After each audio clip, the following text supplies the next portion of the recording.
Hoy voy a hacer un tutorial de cómo hacer una explosión en Foley.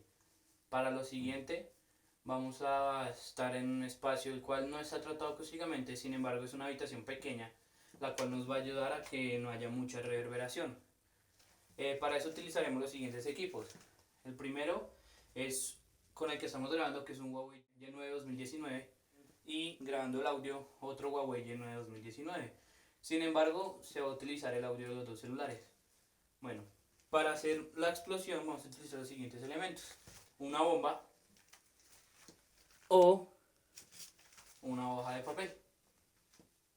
Bueno, para la explosión utilizaremos una hoja de papel a la cual haremos unos dobleces.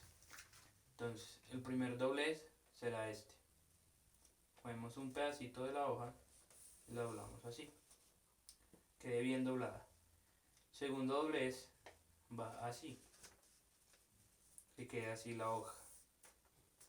El tercer doblez y último es este, va de esta manera, lo cual nos quedará la hoja así.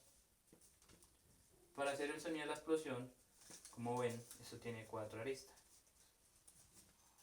de las cuales tomaremos las de la mitad y las haremos hacia arriba, y luego con la otra mano tomaremos las de abajo y que esto quede hacia arriba.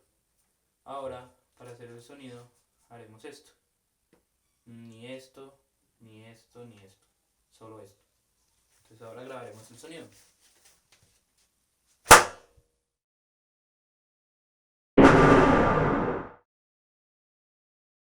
Bueno, el siguiente elemento que utilizaremos será el globo inflado, y esto, la explosión de este hará que podamos recrear bien el sonido. Entonces ahora procederé a recrearlo.